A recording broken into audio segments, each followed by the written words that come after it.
Président, bonsoir. Je déclare la séance du conseil municipal de Saint-Victoré du 3 avril 2025 ouverte. Si vous le permettez, je désigne comme secrétaire de séance M. Claude Montagny.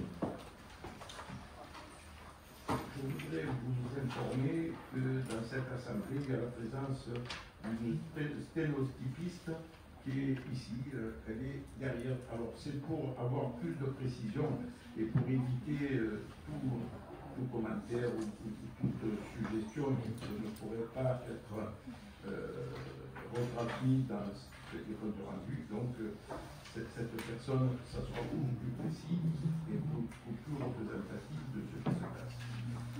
Je mets à l'adoption du dernier dossier municipal de la séance précédente du vote. Est-ce qu'il y a des avis contraires ou des suggestions?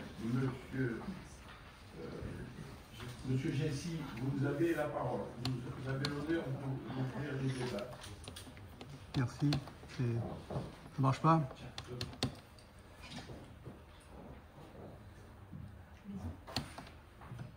Oui, merci. Bonsoir à tous d'abord. Voilà. Bon, bien que le compte-rendu soit excessivement précis dans tout ce qui a été rapporté, on s'abstiendra compte tenu de la délibération du baladin pour que soit notifié sur le compte-rendu le fait qu'il y a eu un signalement et une demande de contrôle vis-à-vis de la préfecture et du département concernant la subvention au fonds vert. Voilà. Merci. Je tiens à vous dire quand même qu'on a fait le nécessaire et que bientôt vous aurez le résultat de la préfecture et du conseil départemental. Donc on n'a pas attendu de faire la légalité, toujours la légalité au niveau du conseil municipal.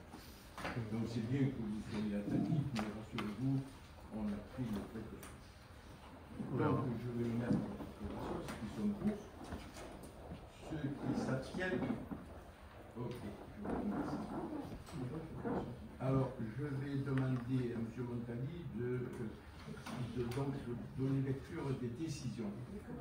Ah oui, procuration, pardon.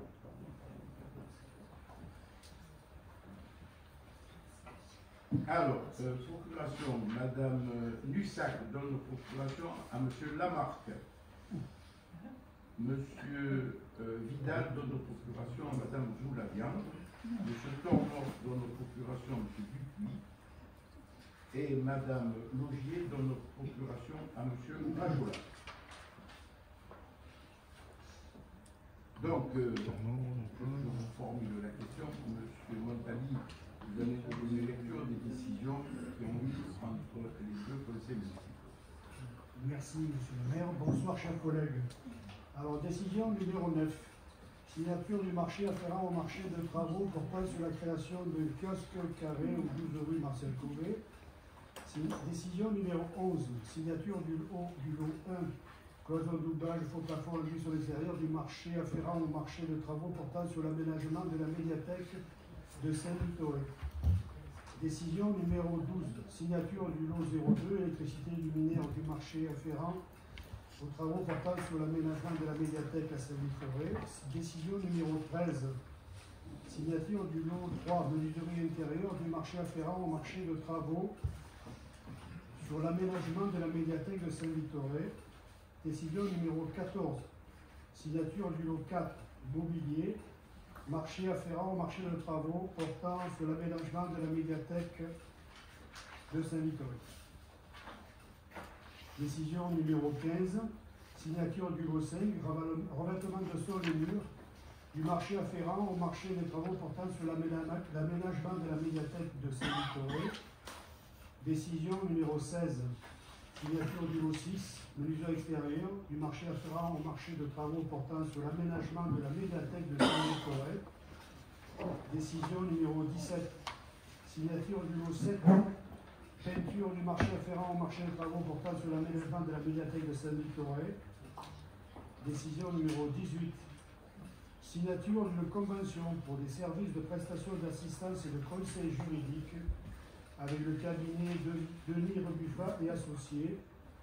Décision numéro 19, signature d'une convention pour des services de prestation, d'assistance et de conseil juridique avec la SCP Béranger Blanc Burthez Doucet. Décision numéro 20, signature de l'acte de vente des terrains cadastrés AN numéro 91, numéro 92 et numéro 93 appartenant à messieurs Blache, Christian et Pierre.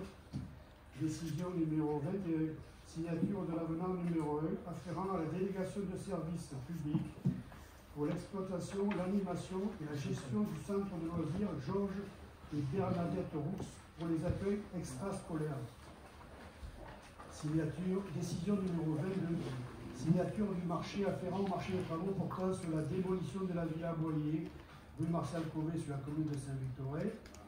Décision numéro 23, signature d'une convention relative à la mise à disposition de moyens dans le cadre d'un dispositif de sécurité spécifique pour les rassemblements de personnes avec le SDIS 13. Décision numéro 24, convention avec SAS Imagine pour un spectacle pyrotechnique à l'occasion du 14 juillet 2025. Décision numéro 25, signature de l'avenant numéro 3 au marché afférent à la fourniture de poses et d'entretien des déposes des illuminations de Noël. Décision numéro 26, demande d'une subvention auprès du conseil départemental des Bouches-du-Rhône pour des travaux d'aménagement ou mise en sécurité après démolition de la Villa Boyer, située rue Marcel Couvet, au titre du dispositif des travaux de proximité. Voilà, chers collègues, pour ce qui est des décisions de M. le maire. Donc, on va passer à l'ordre du jour, la première délibération de l'approbation du compte de gestion 2024 du budget annexe du cimetière. Monsieur Thierry Chapelier, vous avez la parole. Merci Monsieur le maire et bonsoir tout le monde. Donc les 4 premières délibérations concernant le budget annexe du cimetière. Donc la première, je rappelle que le compte de gestion constitue la reddition des comptes du compte public à l'ordonnateur et que le conseil municipal ne peut valablement délibérer sur le compte administratif sans disposer de l'état de situation de l'exercice dressé par le comptable public. Donc il est proposé au conseil municipal de déclarer que le compte de gestion du budget annexe du cimetière dressé pour l'exercice 2024 par le comptable public est visé et certifié conforme par l'ordonnateur et n'appelle ni observation ni réserve de sa part. Je vais soumettre à votre approbation. Ceux qui sont pour, ceux qui s'abstiennent, je vous remercie. Et maintenant, nous allons on va demander l'approbation du compte administratif 2024 du budget annexe du cimetière. Pour cela, je vais sortir et je donne la présidence à M. Chapelier.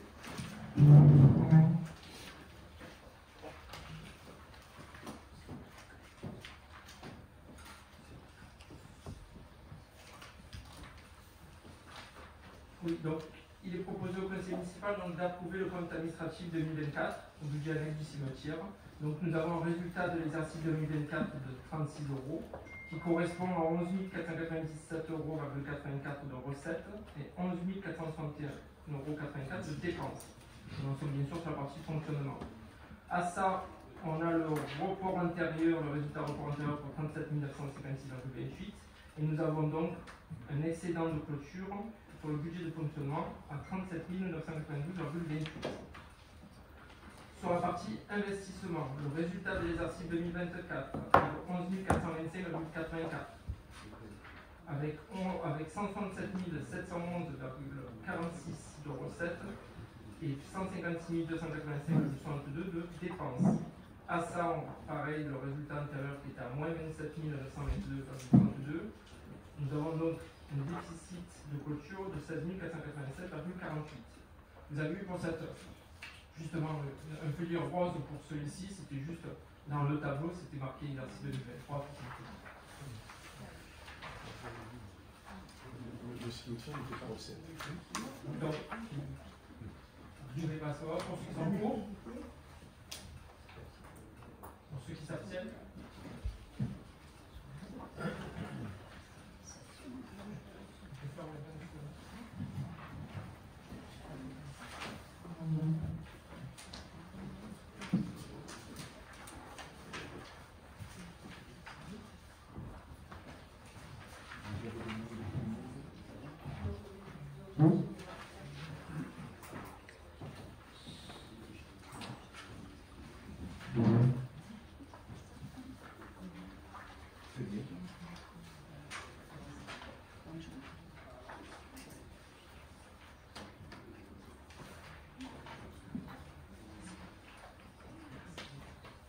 Alors, affectation de résultats 2024 du budget annexe du cimetière. Monsieur Thierry Chasselier, vous avez encore la parole. Merci, monsieur le maire. Donc, oui, bien sûr, maintenant, c'est l'affectation du résultat. C'est la troisième délibération concernant le budget annexe du cimetière.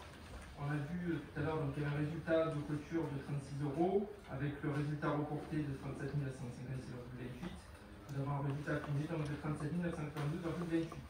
Il est donc proposé pour cette section de fonctionnement d'affecter le résultat au compte de recettes 002, résultat d'exploitation reporté. Et sur la partie investissement, le résultat de clôture était de 11 425,84.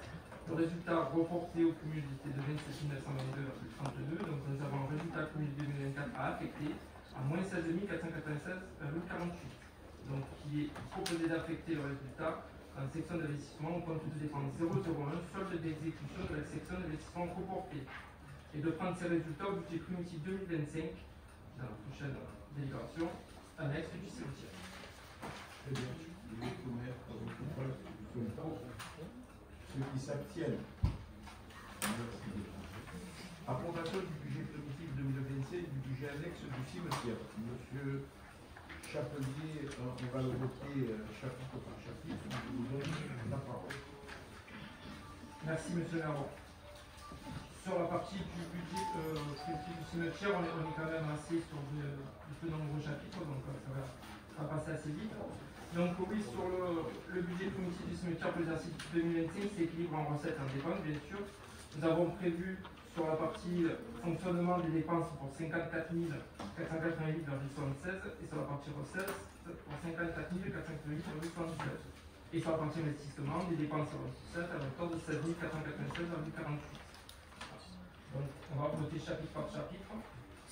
Pour les dépenses de fonctionnement, chapitre 67, charges exceptionnelles pour 37 992,28. Ceux qui sont pour, ceux qui s'abstiennent, ceux qui votent contre. Merci. Chapitre 042, opération d'ordre de transfert entre sections pour 16 496,48 €. Ceux qui sont pour, ceux qui s'abstiennent. Ok. Sur la partie donc recettes d'exploitation, dans le chapitre 70, vente, produits, fabriqués, prestations, pour 16 487,48 €. Ceux qui sont pour, ceux qui s'abstiennent. Merci. Chapitre 002, donc le résultat reporté au SIB pour 37 992,28. Ceux qui sont pour, ceux qui s'abstiennent. Merci. On passe au partie investissement, donc en termes de dépenses. Chapitre 001 qui est solde d'exécution négative reportée ou anticipée pour 16 487,48. Ceux qui sont pour, ceux qui s'abstiennent. Et en termes de recettes d'investissement, 0,40 pour opération d'ordre de transfert entre sections pour 16 496,48. Ceux qui sont pour, ceux qui s'abstiennent. Merci. Voilà. C'est bon. Ensuite,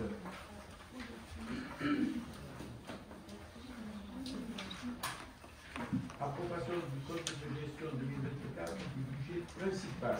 Monsieur Chapelier, vous avez encore la parole.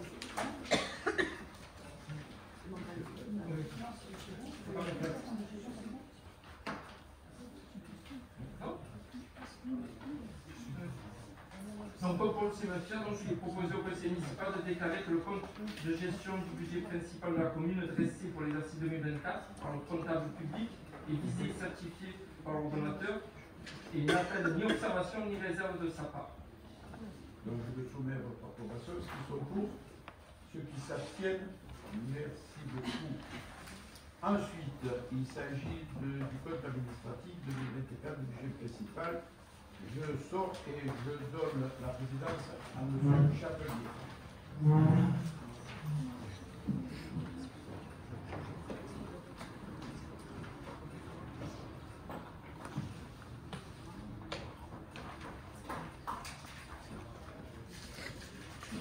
Le compte administratif 2024 du budget principal.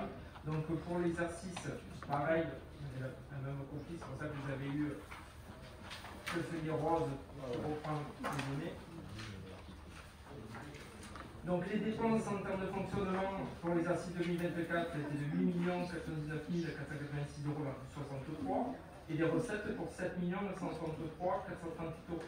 Ça fait une somme, un résultat négatif de moins 136 047,95 €. À ça, il y a le résultat intérieur reporté qui était à plus 1 291 105,14 €. Nous avons un résultat cumulé sur la section de fonctionnement, un excédent de clôture à 1 155 057,30 €. Sur la section d'investissement, le résultat 2024 est à moins 1 397 754,6 €, avec des recettes pour 4 124 088,37 € et des dépenses pour 5 521 842,43 €. À ça, il y a un résultat intérieur reporté pour 673 789,22 €. Et donc ça fait un résultat cumulé sur un déficit de clôture pour 723 934,54 €. En annexe, il définit le compte annuel, le compte administratif pardon, 2024. Donc, il est proposé au Conseil d'approuver le compte administratif 2024 au budget principal comme suit.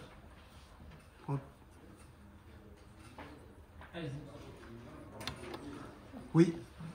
Ce compte administratif du budget est assez intéressant parce qu'une fois par an, on a donc la possibilité de voir dans le détail exactement ce qui a été dépensé par poste et donc bien sûr d'y apporter quelques commentaires. C'est l'occasion parce que c'est la seule fois où c'est absolument transparent et pour cause parce que c'est obligatoire. Alors globalement, moi je l'ai assez bien épluché. Et je trouve que c'est peut-être finalement assez rassurant pour le futur maire qui va succéder l'année prochaine quand on fait le bilan des économies qui sont très facilement réalisables. Alors je commence page 28.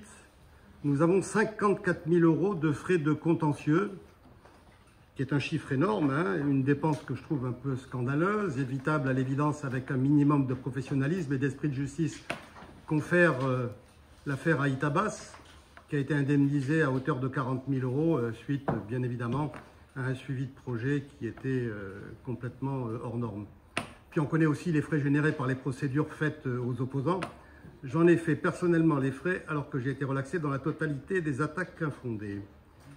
38 000 € de frais de télécommunication. Alors cela mérite une explication. Si vous l'avez, je suis preneur.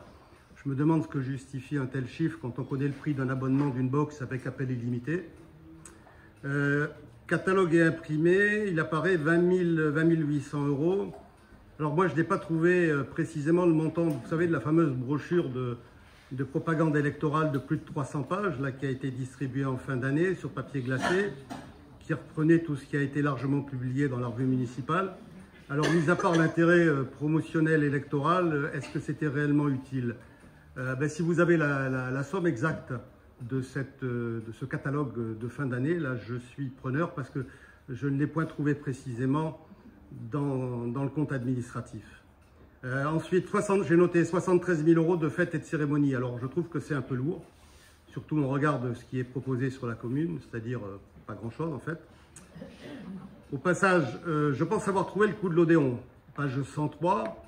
C'est une partie intéressante puisqu'elle était tenue au secret par le maire qui est absent là et qui est sorti, puisqu'à 3 reprises successives, il a toujours refusé de répondre à ma question orale concernant le reste à charge et le nombre de places vendues et offertes. Alors 141 400 €, c'est une somme assez considérable comme reste à charge, et il manque en plus le coût de l'électricité, chauffage, etc., environ 40 000 € je suppose. Donc pour une salle qui a coûté une fortune, dont il est impossible visiblement de mettre le budget à l'équilibre, nous ne sommes sans doute pas loin des 200 000 € aujourd'hui, sachant qu'il est connu et identifié que ce genre de salle aura à terme un coût d'exploitation insupportable pour une petite commune. J'ai également noté 193 000 € de divers, cumulés, 83 000, 69 000, 41 000. Bon, je pense que ça mérite aussi une explication un peu dans le détail. Je ne sais pas trop ce que vous mettez dans le divers, mais ça fait quand même un peu cher le divers. Alors, page 122, alors là, un truc assez bizarre que je n'ai pas compris. Transport fluvial, 109 000 €. Alors, quelle est l'explication? Moi, je n'ai jamais vu de péniche sur la Cadière, alors je ne sais pas où vous êtes allé chercher ça. Mais si vous avez une explication, je suis preneur aussi. 109 000 € de transport fluvial. Alors, page 159, le tableau des effectifs. Donc, dans la partie administrative de premier niveau, pas de DGS, pas de police municipale, une filière administrative qui comporte sur 24 postes pourvus 15 non titulaires et sur 26 au service et sur 37 au service technique, 26 non titulaires. Sur au total donc 64 postes pourvus, il y a 43 non titulaires, ce qui est un vrai massacre, et c'est normal que les agents fuient à la première occasion. Puis pour terminer, sur ces dépenses, là, entre la page 166 et 176, donc la réhabilitation de la salle Baladin, 400 000 €, sans parler de la problématique potentiel détournement présumé de fonds de la subvention. C'est à la mode en ce moment, vous avez remarqué dans la presse, là, les détournements de fonds sans enrichissement personnel, les juges adorent. Création des tripodes, 15 000 € pour de nouveaux avions qui font vraiment l'unanimité sur la commune. 40 000 € pour le musée, nouvelle extension, quand on aime on compte pas, j'ai déjà dit plusieurs fois. La démolition scandaleuse du poste de police, 10 à 15 000 €, franchement. 10 000 € d'études de faisabilité du centre de dialyse, pour finir sur un bail commercial, à charge de la commune. Je trouve ça un peu fort quand même. Le film promotionnel Vœux du maire, 7 140 €. Tout ça pour dire que tout le monde est content sur la commune, avec quelques fausses informations au passage, puisque la fameuse clinique Vuitton qui devait être construite à côté de l'hôtel B&B, là, n'a jamais été réalisée. Quant à la maison Vincent Telly, 900 000 €. Une transformation qui coûte une vraie fortune aux contribuables pour un bail locatif commercial qui est plus que discutable. Alors sur les recettes, plus rapidement, je ne reviens pas sur la fiscalité qui est lourde avec le taux de 41%, qui est d'ailleurs reconduit cette année, qui se situe dans le tiers des communes françaises, quoi qu'il en coûte aux contribuables. Et en investissement, toujours les fameuses cessions, là, donc c'était le cas, 867 000 €, issus des diverses préemptions, hors projet d'utilité publique souvent, et acquisitions spéculatives diverses. Méthode de marchand de biens que je ne cesserai pas de dénoncer. Voilà, j'en ai terminé, merci de m'avoir écouté. Pas d'autres questions? Alors si vous avez des réponses, je suis preneur sur les quelques points. Déjà, ça me fait plaisir que vous trouviez réponse à quelques questions. Oui. Déjà, ça fait plaisir si vous trouvez quelques réponses justement à vos questions avec ce côté administratif. Après, dans la lecture que vous faites du compte, j'ai relevé déjà, vous mélangez beaucoup des dépenses entre fonctionnement et investissement. Oui, sur la dépenses. Sur la partie investissement, vous parlez que uniquement des coûts et pas obligatoirement des subventions et des recettes que nous avons. Les coûts que vous avez annoncés sont obligatoirement subventionnés. Ouais, c'est de l'argent public, c'est pareil. Je réponds. Et sur Je coupe pas la parole, je complète. C'est qui le maître de séance? Je vais pas être long, c'est qu'aujourd'hui, il y a des dépenses pour 8 millions. J'ai relevé ce que vous avez soulevé, ça représente pas plus de 150 000 €. Vous n'avez qu'à faire le pourcentage sur les 8 millions. Et surtout, c'est des dépenses, on parlait de contentieux, qui n'est que peut-être pour vous, mais il n'y a pas que dans la mairie, il n'y a pas obligatoirement de sujet. Non, mais 40 monsieur à Itabac. Qui sont liées par rapport à ça. Voyage fluvial. Voyage le truc fluvial. Et le fluvial, non. Donc, Le fluvial, La péniche. La péniche. La croisière s'amuse. ceux qui s'abstiennent. Oui, on s'abstient. Contre. Ah, je redis, ceux qui s'abstiennent. S'abstient. 4 abstentions. Oui, Il répond pas. on peut faire rentrer, monsieur.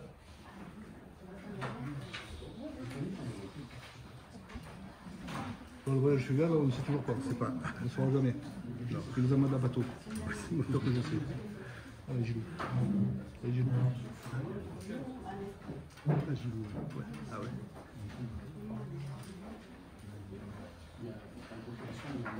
Il est là depuis longtemps.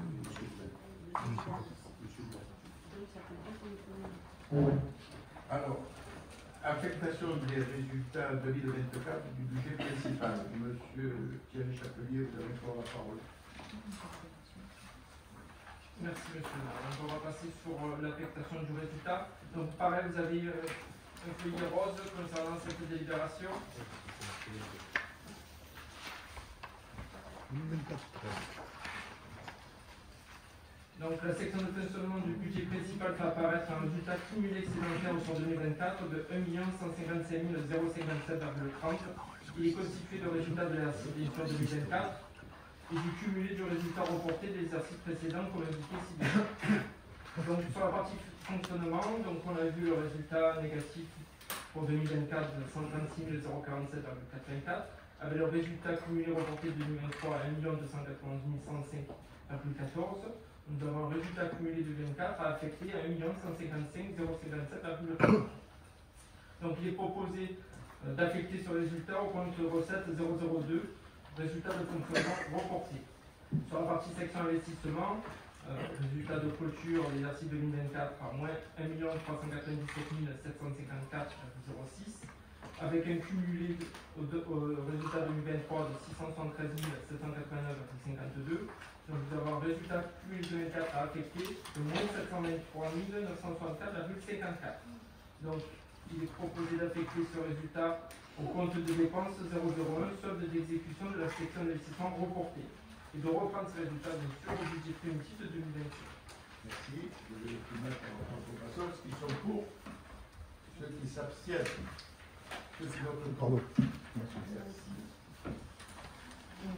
Alors, approbation du budget primitif 2025, du budget principal, et on le votera chapitre par chapitre. Monsieur Thierry Chapelier, vous avez encore la parole. Donc, avant de passer donc, sur le vote de chapitre par chapitre, je rappelle donc sur la partie fonctionnement, nous avons établi un budget 2025 où les dépenses auraient été au plus juste de la réalité. Sur la partie recette, je rappelle que automatiquement il y a eu sans augmentation du taux d'imposition. Sur la partie investissement, toujours des investissements très importants pour 2025 pour la commune. Et surtout sur 2025, à la demande de la mairie, des dépenses de plus de 800 000 euros sont investies par la métropole, bien au-delà de la redevance annuelle prévue.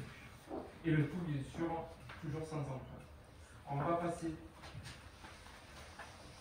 sur la partie, on va commencer chapitre par chapitre, et on va commencer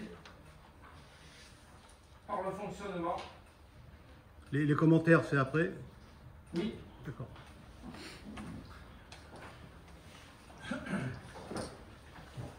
Alors, on commence chapitre par chapitre. Donc, on a des dépenses de fonctionnement, comme on avait dit, pour 8 383 000 euros. Donc, chapitre 011, charge à caractère général pour 3 487 500. Je le soumets à votre suffrage. Ceux qui sont pour, ceux qui s'abstiennent, ceux qui votent contre. Merci. Chapitre 012, charge de personnel et frais assimilés pour 2 797 000. Ceux qui sont pour, ceux qui s'abstiennent, ceux qui votent contre. Merci. Sur la partie chapitre 014, atténuation de produits pour 45 000 euros. Ceux qui sont pour, ceux qui s'abstiennent, ceux qui votent contre. Chapitre 65, autres charges de gestion courante pour 478 500. Ceux qui sont pour, ceux qui s'abstiennent, ceux qui votent contre. Chapitre 67, charges spécifiques pour 10 000 euros. Ceux qui sont pour, ceux qui s'abstiennent, ceux qui votent contre. Chapitre 042, opération d'autres transferts entre sections pour 1 765 000 euros. Ceux qui sont pour, ceux qui s'abstiennent, ceux qui votent contre. On passe aux recettes de fonctionnement. Chapitre 013, atténuation de charges pour 50 000 euros. Ceux qui sont pour, ceux qui s'abstiennent, ceux qui votent contre. Chapitre 70, producteurs, services, domaines, ventes diverses pour 423 000 euros. Ceux qui sont pour, ceux qui s'abstiennent, ceux qui votent contre. Attendez, je recommence. Ceux qui sont pour, j'ai vu. Voilà. Ceux qui s'abstiennent, ceux qui votent contre. D'accord. Chapitre 73, impôts et taxes pour 1 042 128 euros. Ceux qui sont pour, ceux qui s'abstiennent, ceux qui votent contre. Merci. Chapitre 731, fiscalité locale pour 4 217 000 euros. Ceux qui sont pour, ceux qui s'abstiennent, ceux qui votent contre. Chapitre 74, dotation et participation, pour 1 40 820 euros. Ceux qui sont pour, ceux qui s'abstiennent, ceux qui votent contre. Chapitre 75, autres produits de gestion courante, pour 320 000 euros. Ceux qui sont pour, ceux qui s'abstiennent, ceux qui votent contre. Chapitre 76, produits financiers, pour 228 euros à 70. Ceux qui sont pour, ceux qui s'abstiennent, ceux qui votent contre. Chapitre 78, repris d'amortissement des prestations provision, pour 9 726 euros. Ceux qui sont pour, ceux qui s'abstiennent, ceux qui votent contre.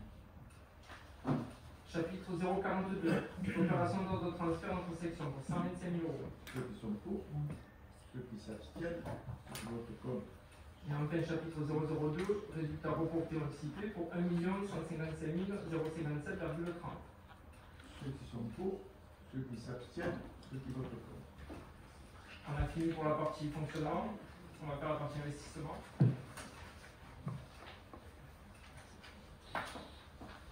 Dépenses d'investissement, chapitre 20, immobilisation incorporelle pour 253 630,40.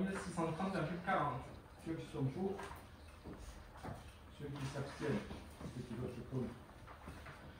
Chapitre 204, subvention d'équipement versé pour 99 429. Ceux qui sont pour, ceux qui s'abstiennent, ceux qui votent contre.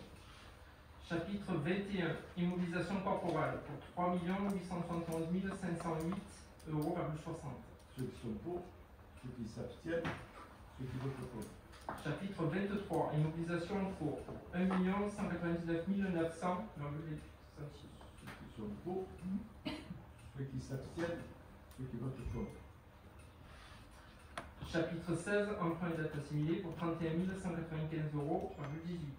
Ceux qui sont pour, ceux qui s'abstiennent, ceux qui votent contre. Chapitre 27, autre immobilisation financière pour 50 000 euros.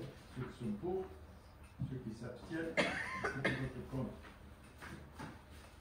Chapitre 45, chapitre d'opération pour le compte de tiers, 15 372. Ceux qui sont pour, ceux qui s'abstiennent, ceux qui votent contre. Chapitre 040, opération d'ordre de transfert entre sections pour 125 000 euros. Ceux qui sont pour, ceux qui s'abstiennent, ceux qui votent contre. Chapitre 041, opération patrimoniale, 130 000 euros. Ceux qui sont pour, ceux qui s'abstiennent, ceux qui votent contre. Chapitre 001, solde d'exécution négative reportée ou anticipée, 723 964,94 euros. Ceux qui sont pour, ceux qui s'abstiennent, ceux qui votent contre.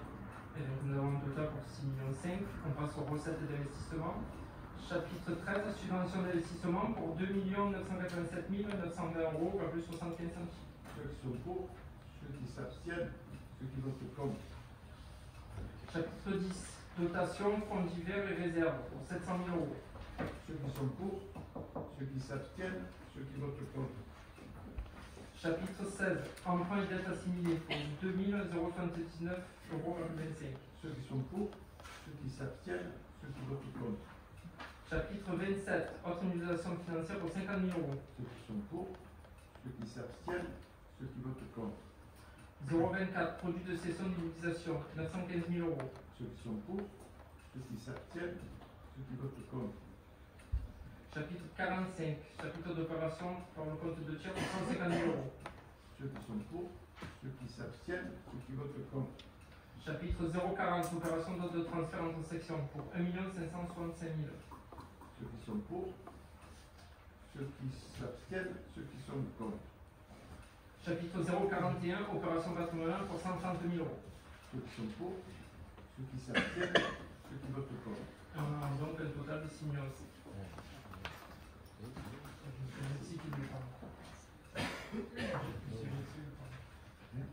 Monsieur Gelsi, le parle. Oui, monsieur. Il y a un moment que je ne vous ai pas entendu. Ben oui, On est là pour ça.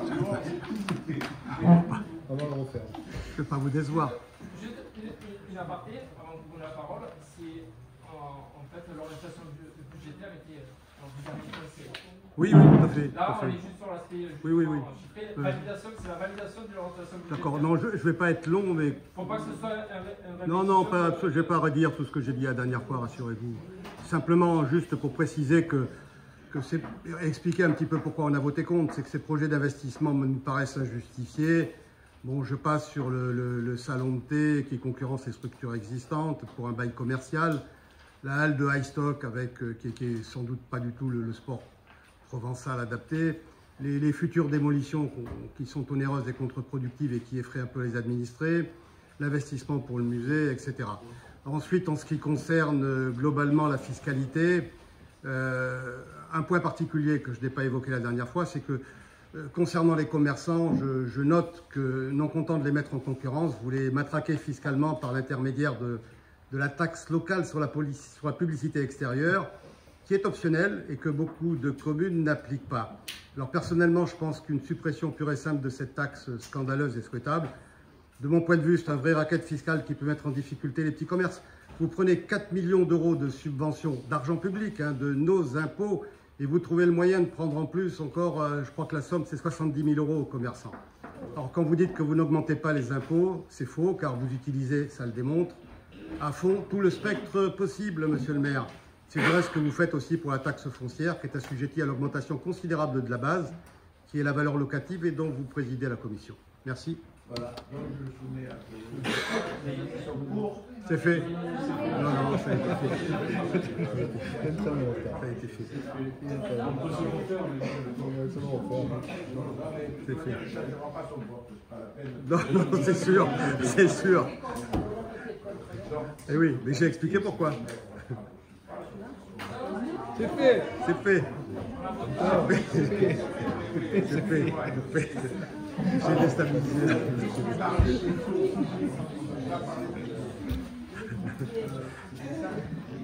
Alors, les taux de 2025. Je n'ai pas dit l'assiette, j'ai dit les taux. Donc, M. Thierry, vous avez à nouveau la parole. Oui, merci. Oui, donc, il s'agit bien des taux, justement, des taux des taxes locales, donc le taux 2025.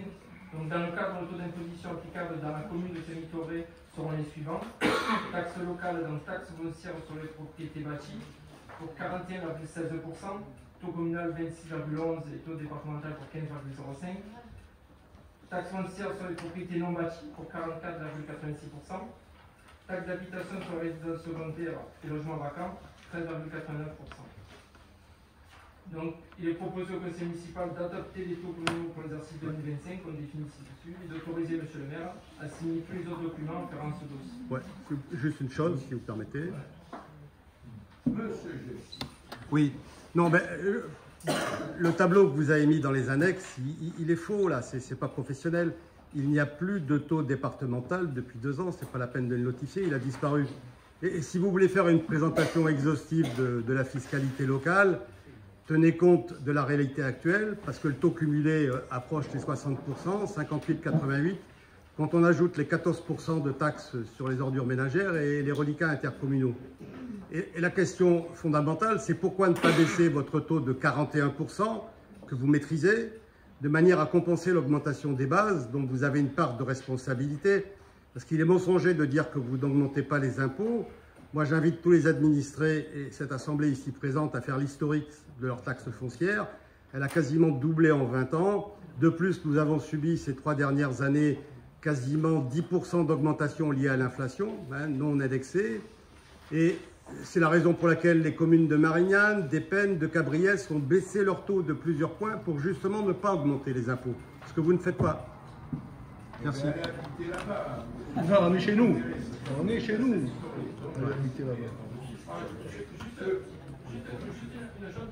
Monsieur Jessie, oui. Je vous propose de prendre une taxe foncière d'une voisine commune que vous avez citée, une de ces victoires.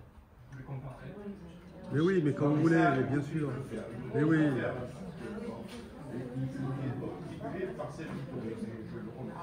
Donc, je le soumets à vos suffrages, ceux qui sont pour, ceux qui s'abstiennent de votre compte. Je vous remercie. Il faut quand même savoir aussi que ça fait 30 ans qu'on en fait ça, qu'on investit 3 ou 4 fois plus que notre strate de 7000 habitants, ainsi de suite. Je crois que les Saint-Victoriens nous ont prouvé depuis 30 ans que notre gestion n'est pas si mauvaise que ça. Voilà. Donc on va continuer. Modification numéro 1 de l'autorisation du programme de crédit de paiement pour la création de tiers-lieux économiques escalaires au salon de Dié, le 12 rue Martial Pellier. Monsieur Chapelier, vous avez encore la parole. Merci, monsieur le maire. Oui, donc c'est la modification numéro 1 de la PCP liée justement au tiers-lieu économique 12 rue Martial Pellier. Donc, cette déclaration de la PCP est à hauteur de 700 000 € en globalité, on va passer à 952 000 €. Et surtout sur la répartition entre 2025 et 2026, nous avons répartition des crédits pour 2025 à hauteur de 911 000 € et pour 2026 à 39 000 €. Donc, considérant que l'unité budgétaire est l'un des principes des finances publiques, considérant que la procédure des APCP constitue une dérogation au principe d'annuité budgétaire, il est proposé au conseil municipal d'approuver la modification numéro 1 de la PCP liée au tiers-lieu économique, d'augmenter le montant d'autorisation programme de l'opération précédente situé à 950 000 € et de réviser les crédits de paiement selon le tableau qu'on avait vu pour 2025 et 2026 et de préciser que les révisions de crédits de paiement sont prévues en conséquence au budget principal de l'exercice 2025 et d'autoriser M. le maire à signer tous les autres documents en référence à ce dossier. Merci. Oui. Allez, on change un peu. Madame Zoudania. Je vous remercie. Bonsoir à tous. Monsieur Chapelier, moi je voulais savoir, en fait on a quand même une forte augmentation là, sur l'autorisation de programme, puisqu'on a une augmentation de 35% là, sur le montant.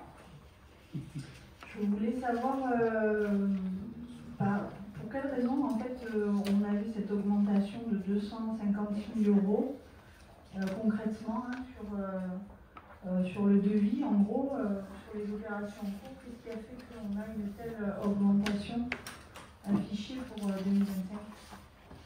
Alors, je vais plutôt répondre sur la partie financière. Je sais qu'il y a des aléas sur les agents de travaux qui vont vous expliquer les aléas qui sont arrivés justement au moment des travaux. On s'aperçoit qu'il y a obligatoirement au fur et à mesure des choses supplémentaires. Sinon, si vous veulent compléter, c'est uniquement sur la partie financière qui est prévue là. Mais automatiquement, oui, à chaque fois qu'il y a des travaux, il y a des surprises qui peuvent arriver. Pas tout le temps, là c'est beau. J'ai bien la réponse sur le contenu des travaux. Normalement, quand on fait un avant-projet ou un programme de travaux, on a des provisions pour risques qui nous permettent justement de pallier aux aléas des travaux. Mais quelle opération? Madame, dans les travaux de réhabilitation, c'est très complexe que le bureau d'études et l'architecte tablent précisément sur les travaux. Parce que souvent, quand on fait des travaux, il y a des vis cachées qui ne sont pas visibles, disons, que on trouve quand on fait des travaux. Je vous donne l'exemple. La bâtisse en question n'a pas de fondation.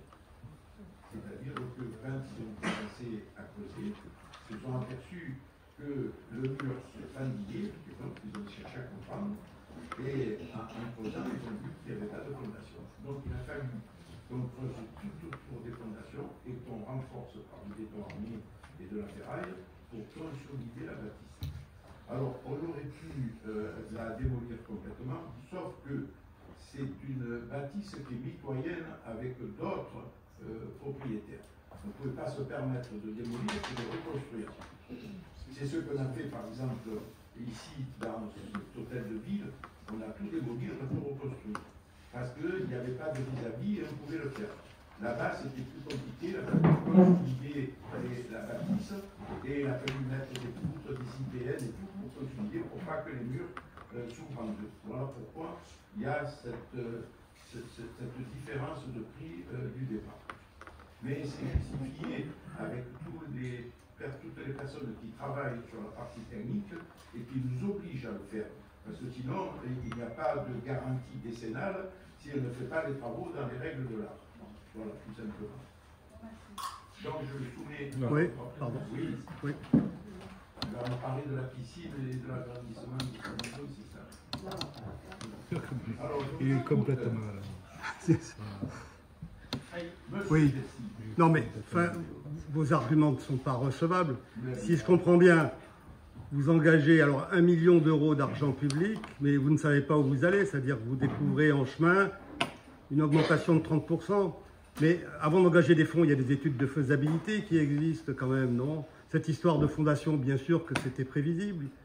Vous partez à l'aventure totale. Pour moi, c'est de l'amateurisme. Bien évidemment que les fondations n'étaient pas adaptées, mais ça aurait pu... Qui ne savent pas travailler. Et là, vous direz, je suis conseiller municipal et vous avez mal travaillé.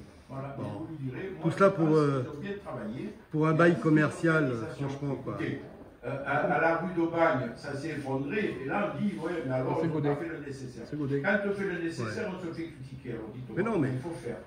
Telle qu'elle était la maison, elle n'allait pas secouer. Monsieur Gelsi, on n'est pas là pour polémiquer, on est là pour construire aussi la forêt en étant sérieux.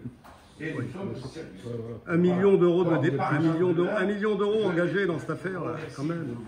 De vos critiques et quand même. soumettre à l'approbation de cette aimable assemblée, est-ce que ceux qui sont pour, qui lèvent la main, ceux qui s'abstiennent et ceux qui votent contre.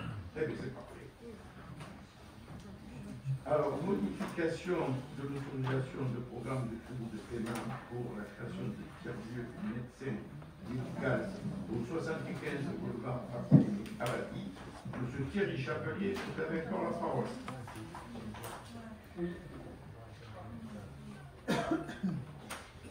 Alors on est presque sur le même principe, sauf que cette fois-ci, donc l'enveloppe générale ne bouge pas, on reste sur l'enveloppe. Merci. Oui, ce que je disais, c'est qu'on est sur le même principe, sauf que là, l'enveloppe générale ne bouge pas, on reste sur l'enveloppe de 600 000 euros. C'est juste la répartition sur l'année 2025 et 2026. On prévoit une dépense de 100 000 euros sur 2025 et les 500 000 sur 2026.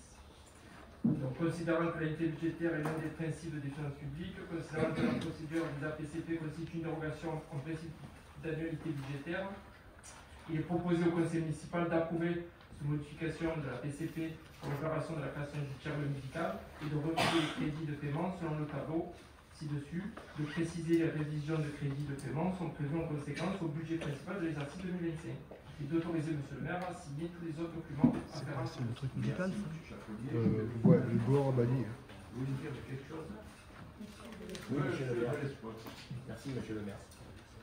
C'est encore un centre médical qu'on va créer là. Pourquoi encore? Il y a des déserts, médicaux partout et vous nous reprochez, nous, de ne pas avoir un désert. Ça, c'est votre approbation. Tout à fait d'accord, monsieur le maire, mais le village chanté, il n'est toujours pas plein. Donc à un moment, il faudrait peut-être d'abord le remplir avant de faire encore des centres médicaux de partout. Moi je veux bien, Alors, allez, faites un sondage, puisque vous êtes dans les sondages. Faites un sondage de la population. Ils veulent avoir comme ils en ont marre de vous. Le sondage est tout fait. Alors, je vous écoute. C'est tout? Ouais. Et c'est tout. Moi,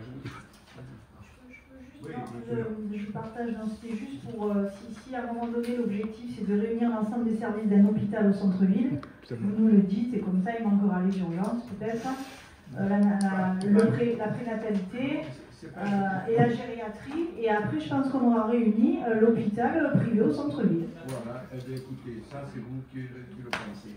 En tout cas, quand il vient des Carrefour, vous ferez un sondage, puisque vous êtes sur le terrain actuellement.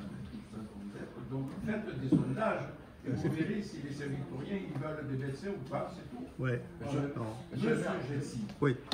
Non, moi je pense que ça devient un peu, quelque part, je rejoins Madame Zoulalian, ça devient un peu une phobie, votre histoire de médecin là. Vous vous entourez de tous les spécialistes de tous les côtés. Mais on est dans une logique intercommunale en ce qui concerne l'offre médicale. Parce que là, c'est une somme. Je pense que la santé. Non mais laissez-moi terminer parce qu'il n'y a pas de réel avantage à installer des spécialistes ici sur la commune parce que la réalité c'est que les médecins et spécialistes que vous faites venir arrivent avec leur patientèle et donc il n'y a pas de réel avantage pour les habitants de Saint-Victoré c'est le cas du cabinet Vuitton. Il y a à peu près 3 mois d'attente parce qu'ils arrivent avec leur patientèle. Donc, mais oui, ça n'a pas de. Je vais donc le soumettre à votre approbation, ceux qui sont pour, ceux qui s'abstiennent. Eh bien donc, vous voyez, on est tous d'accord. Après, attribution de subvention de l'association pour l'année 2025. Et on va voter aussi, il y aura certaines attributions où il y aura des gens qui ne prendront pas part au vote. Donc, Monsieur Chapelier, vous avez la parole. Merci, Monsieur le maire.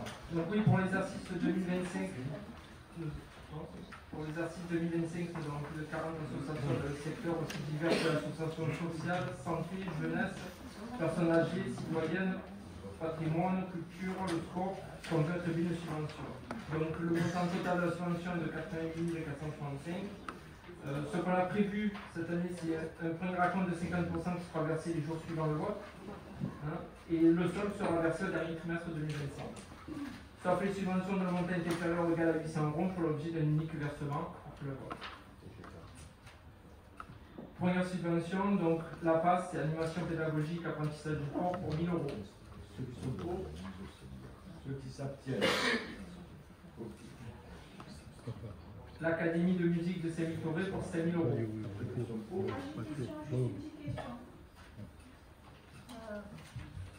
Je vous remercie, Monsieur le maire. Juste la question par rapport à l'Académie de musique, c'est que je voulais comprendre pourquoi la subvention est divisée par 2 et quelle est l'activité actuelle de l'Académie de musique. Je vous remercie. On donne des subventions en fonction des besoins. S'il y a moins de besoins, on donne moins de subventions. Et s'il y a plus de besoins, on donne plus de subventions. Donc, ce n'est pas une subvention qui est définitive. Elle est modulable puisque chaque année, on le fait voter à l'Assemblée. Donc, en fonction des besoins, on donne. S'il n'y a pas besoin, on donne un peu moins ou pas du tout. Voilà. Mais, madame, ça marche très bien, l'école de musique. Non, c'est pas vrai, ça marche pas bien. Ayez l'honnêteté de me répondre. On le sait que ça marche pas bien. Donc, dites-moi, c'est pour ça qu'on a dit avec personne, on est soucieux des données publiques, on donne l'argent à ceux qui en ont besoin et ceux qui en ont moins besoin, on ne donne pas. Voilà, c'est tout. Allez, donc, je recommence le vote.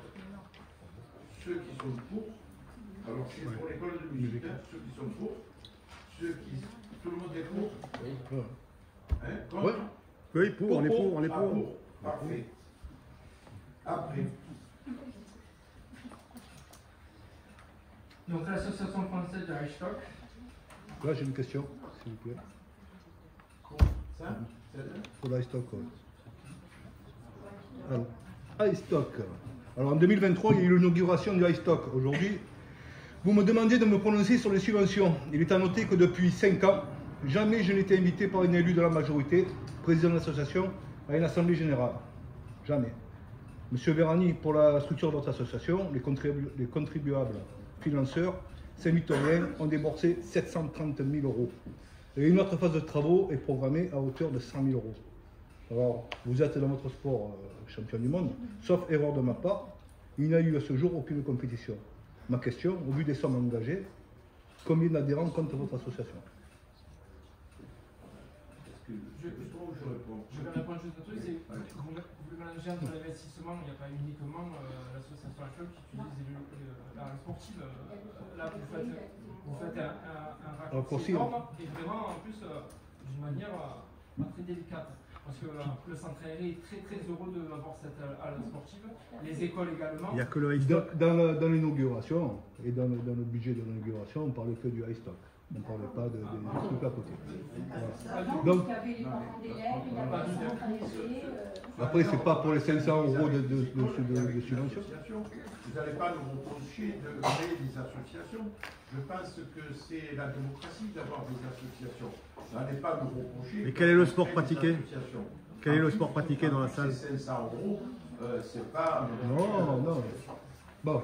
Donc, Vous tournez autour, mais vous ne me répondez Non, pas. mais qu'est-ce que j'ai à vous dire de plus? Combien il y a d'adhérents de l'association? On a eu des subventions. On a eu des subventions pour avoir une halle sportive. La halle sportive est à côté du centre aéré pour que les enfants puissent jouer à côté du centre aéré. Ça, c'est une première chose. Ensuite, on va faire une deuxième opération, c'est qu'on va mettre des lattes pour une protection contre la pluie et contre le vent.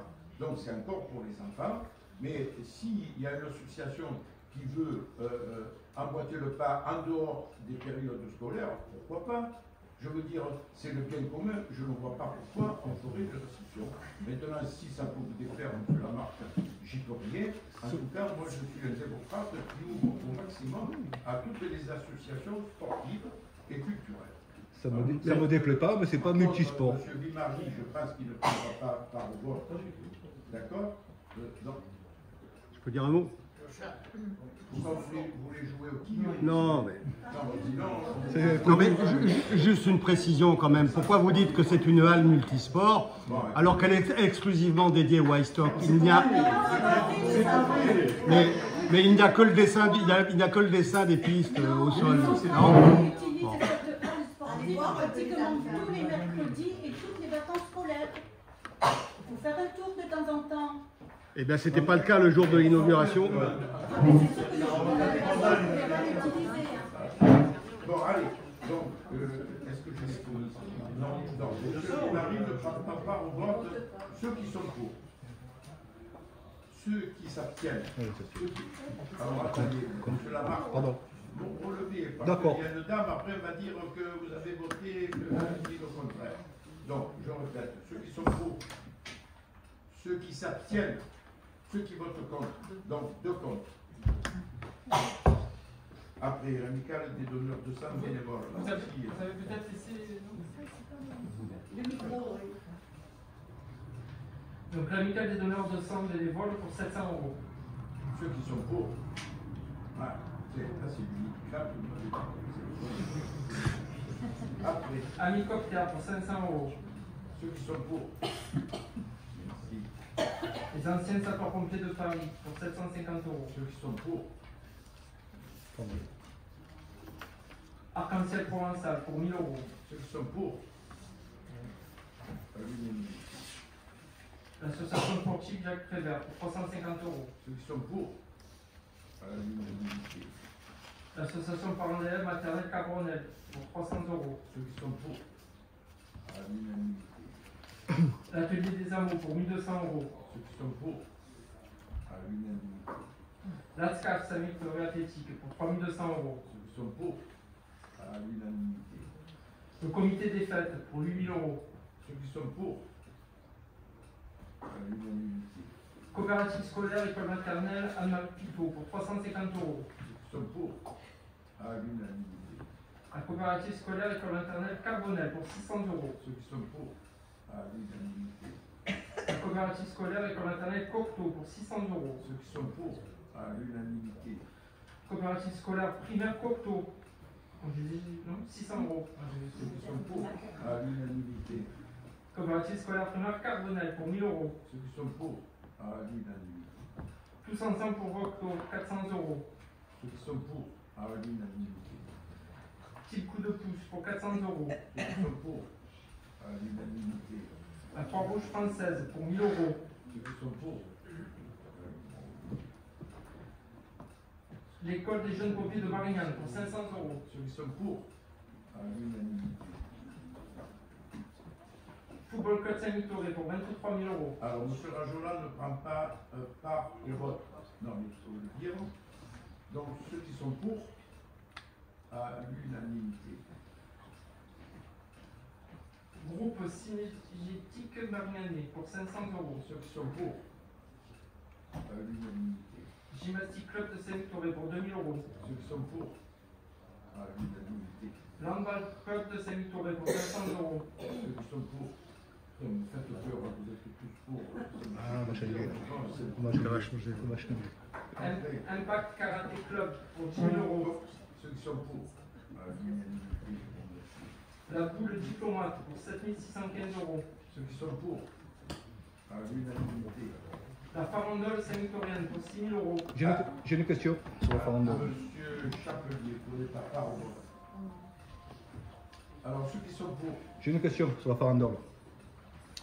Alors, ma question est, y a-t-il une commission d'attribution où vous décidez seul des montants et répartitions? Comment vous justifiez les 6 000 euros de la farandole, qui est une association de soutien électoral à votre profit, alors qu'il y a un comité de fête qui est également subventionné? Moi, je ne décide pas tout seul, puisque c'est le conseil municipal qui le décide. Donc, je vais répondre à votre question. Ceux qui sont pour, ceux qui sont contre, non, ceux qui s'abstiennent, pardon. Vous êtes pour, et monsieur de l'Espol, c'est pour. Et ceux qui s'abstiennent, ceux qui sont contre. Voilà, deux contre. Après, les amis du vieux Saint-Victoré. Les amis du vieux Saint-Victoré pour 800 euros. Ceux qui sont pour, à l'unanimité. Les restaurants du cœur, 500 euros. Ceux qui sont pour, je vous remercie. Avant-fête sociale Philosophe pour 500 euros. Ceux qui sont pour, je vous remercie. Mustang Country Club pour 1000 euros. Ceux qui sont pour, à l'unanimité, je vous remercie. Pêche et protection du milieu aquatique pour 700 euros. Ceux qui sont pour, à l'unanimité. Provençal Culture pour 1000 euros. Ceux qui sont pour, à l'unanimité. Saint-Victoré en fleurs et en lumière pour 2000 euros. Ceux qui sont pour,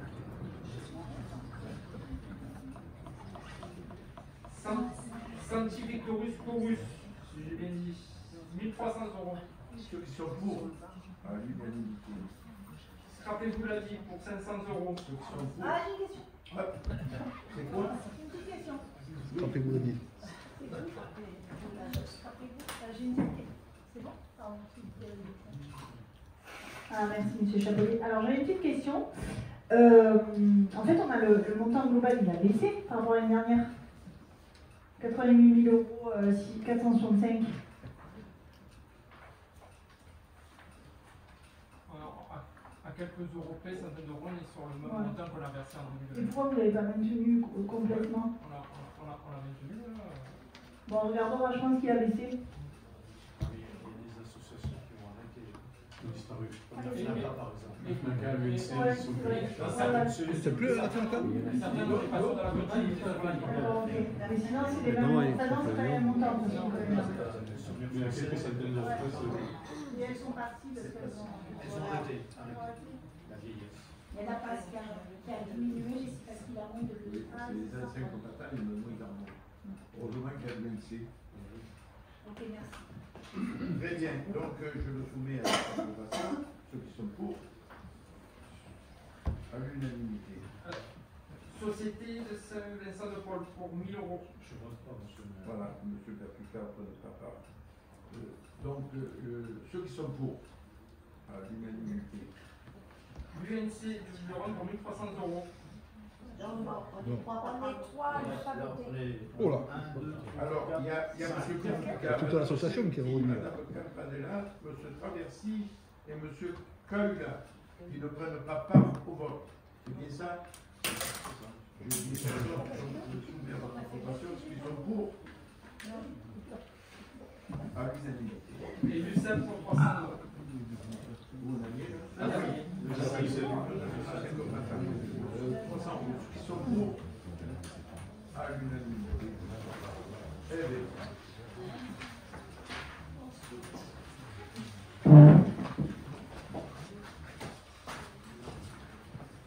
Alors, donc financier encore du médical.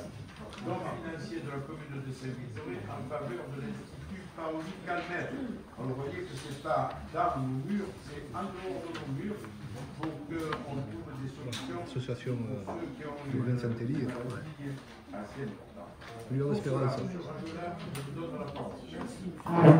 La commune de Saint-Victoré est impliquée dans le domaine de la santé publique, menant des actions parfois même au-delà des obligations réglementaires. Parmi ces domaines d'intervention, la lutte contre le cancer constitue une priorité pour la commune de Saint-Victoré. Dans ces conditions, la commune de Saint-Victoré souhaite soutenir les organismes menant des actions en faveur du dépistage oncogénétique et de médecine prédictive en cancérologie. L'Institut Paoli Calmette, IPC, établissement marseillais de renom en la matière, a pour mission d'assurer un service public pour les préventions, le dépistage, les soins, la recherche et l'enseignement contre le cancer. Pour promouvoir l'innovation médicale et améliorer la prise en charge globale des pathologies cancéreuses de la région PACA-Ouest, la commune souhaite soutenir financièrement l'IPC dans ses missions.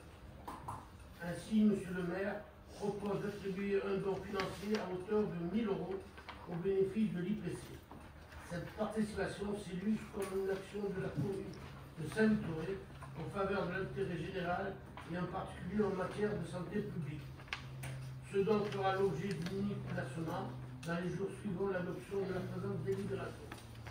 Il est proposé au conseil municipal d'approuver le versement d'une participation financière de 1 000 € au bénéfice de l'Institut Paoli Calmette. De préciser que les crédits sont prévus au budget principal de la commune sur l'exercice 2025. D'autoriser M. le maire à signer tous les autres documents afférents à ce dossier. Merci. Oui, monsieur. Oui, moi j'ai une remarque que je trouve importante à faire concernant ce don, qui est très appréciable et très important de la part des administrés. Bon, il a malheureusement diminué car c'était 1 500 € avant. Ah non. Non. Si. Ça a toujours été 1 000 €. Non. 1 000 €. 1 000 € tous les ans. 1 000 €. Vous êtes trompé de commune. Bon, ben passons. Mais ce que je tiens à préciser, c'est que je parle bien des administrés, car moi je constate que votre motivation personnelle, monsieur le maire, c'est d'abord le règlement de politique en ce qui concerne cette subvention, parce que vous avez éradiqué l'association Lueur d'Espérance de Michel Vincentelli, qui en est à l'origine, et ça c'est très important. C'est intentionnel et je trouve que c'est particulièrement lamentable compte tenu du travail qu'il a fait, y compris de l'aide qu'il vous a personnellement apportée. Et vous, monsieur Rajola, d'ailleurs, vous étiez vice-président de cette association et vous laissez faire. Je n'ai évincé personne. Mais si. Personne. Par contre, allez voir M. Vincentelli, je pense que vous êtes assez copain avec lui, pour avoir fait certaines choses, notamment politiques. Voilà, je referme la parenthèse, mais je n'accepte pas ces propos. Vous pouvez ne pas accepter, c'est réel en tout cas, c'est réel. Mais pas sur ma probité et sur mon honnêteté. Moi, je n'ai pas parlé de probité. Hein. Monsieur Jessi, je ne le permets pas. Bon. Et je coupe court cette discussion. Ouais, facile. Donc, je soumets à votre approbation, ceux qui sont pour. Je vous remercie. Actualisation des durées d'amortissement des biens de l'inventaire communal imputé au compte 204X. Monsieur Thierry Chapelier, vous avez la parole. Oui, donc nous avons une dépense d'investissement qui est une redevance annuelle de 99 429 € versée à la métropole pour l'éclairage public. Donc en fait, on nous a demandé obligatoirement d'amortir cette dépense. Donc certaines communes ont entre 25 et 30 ans. Nous avons choisi de faire une durée d'amortissement de 25 ans pour ce montant-là, où on aura chaque année cette même dépense. Donc, considérant le transfert de compétences de l'éclairage public à la métropole Aix-Marseille, considérant le règlement annuel de la métropole Aix-Marseille de l'attribution de compensation d'investissement afférente au transfert de la compétence éclairage public, il est proposé au conseil municipal d'adopter la durée d'amortissement de cette dépense ayant trait aux subventions d'équipement versées dans le cadre de l'éclairage public métropolitain conventionné dans le tableau ci-haut, et d'autoriser M. le maire à signer tous les autres documents afférents à ce document. Je soumets votre approbation. Ceux qui sont pour, ceux qui s'abstiennent. C'est une dépense de Investissement sur la parcelle classée section AT numéro 142 et numéro 331 de capacité totale de 951 mètres carrés au 14 boulevard Félix Desquérinel au profit de la SCI Jade. Monsieur Patrick Dupuis, vous avez la parole. Bonsoir à tous et merci Monsieur le maire. Alors, il s'agit de la délibération qui avait été votée lors du dernier conseil municipal concernant les parcelles. Donc, je lis la délibération. Soucieuse d'apporter une nouvelle offre médicale, la commune Saint-Victoré souhaite vendre les parcelles cadastrées AT 142 et 331 au 14 boulevard Félix Desquérinel, d'une superficie de 951 mètres carrés au profit de la SCI JAD. Donc une autorisation de l'Agence régionale de santé vu les différents courriers de M. Abadia, vu l'expert immobilier près de la Cour d'appel d'Aix-en-Provence du 28 février et vu l'extrait cadastral, il est proposé au Conseil municipal d'approuver la cession des parcelles cadastrées AT 142 et 331 d'une superficie de 951 m² au 14 boulevard de Kérimel à Saint-Nicolas au prix de 280 000 € hors frais d'acquisition au profit de la SCI JAD, de prendre en charge les frais éventuels inhérents à cette cession et d'autoriser M. le maire à prendre les décisions et à signer l'acte authentique ainsi que tout document inhérent à la présente vente. Merci. Monsieur Delespaul. Merci, monsieur le maire. Cette délibération, nous l'avions au dernier conseil municipal, et nous l'avions reportée parce que nous ne savions pas le prix du domaine. Par contre, entre-temps, on a perdu la parcelle 332. Oui, on ne fait pas partie du projet. On a enlevé ces numéros. On ne fait pas partie du projet. Ouais. Merci. Moi, je- Donc, oui, madame Zoulage. Je vous remercie. La parcelle 331, elle est frappée d'un emplacement réservé là, par rapport à l'alignement avec le boulevard de Kérimel. Ça fait le lien avec, je ne poserai pas la question que je vous ai transmise pour la fin du conseil municipal, mais on a un vrai problème là sur le boulevard de Kérimel à ce niveau-là. Est-ce que vous avez pris en compte cet élément dans les études? Parce que le parking donnera sur le boulevard de Kérimel. C'est la première question. Et la deuxième question, c'est que la moindre des choses, je pense, c'est d'aviser aussi des habitants qui jouxtent ce projet, qui ne sont pas du tout informés. Il va y avoir un bâtiment de 2 étages qui donnera avec fenêtre en vis-à-vis, qui donnera chez eux. Pas 2 étages. Enfin, un étage, oui, effectivement. Mais déjà, un étage, c'est plus élevé que les habitations qu'il y a autour. Voilà, Les je vous remercie. chapelles, on était sous haute protection religieuse, maintenant on va être sous haute protection médicale. C'est presque pareil. C'est presque pareil. Madame, je peux vous dire qu'on fait les choses en règle, le permis sera épluché et tout sera en règle. S'il y a quelque chose qui ne vous convient pas, vous pouvez contester le projet. Et je sais que vous êtes très attentif au bien-être des citoyens.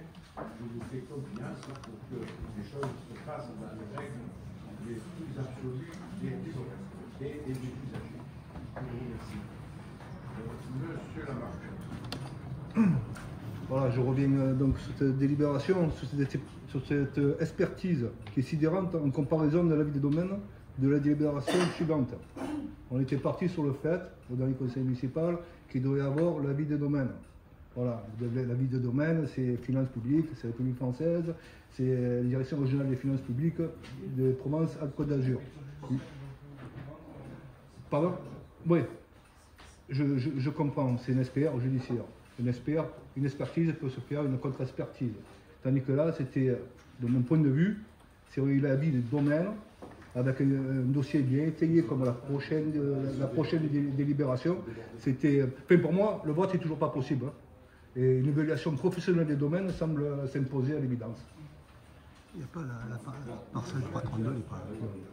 La délibération, elle est valable, mais comme on l'a dit, l'avis des domaines est vraiment surbooké et il n'y a pas d'obligation là-dessus.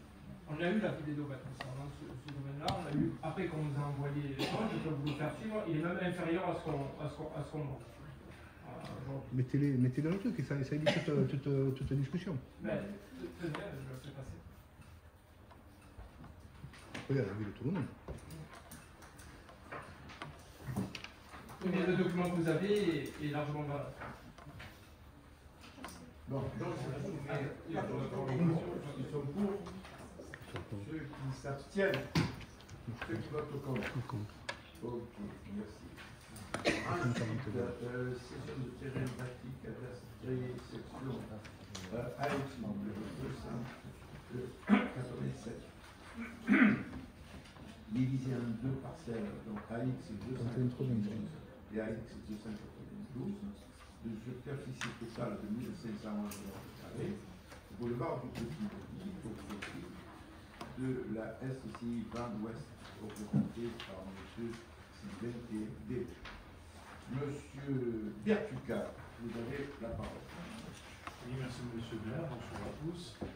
La commune de Saint-Victorin a mis en vente un terrain situé sur la parcelle cadastrée AX numéro 287, qui est une parcelle mère, divisée en deux parcelles, AX 291 et AX 292, situées au 109 boulevard du Petit Lodi à Saint-Victorin, pour une superficie de 1511 m².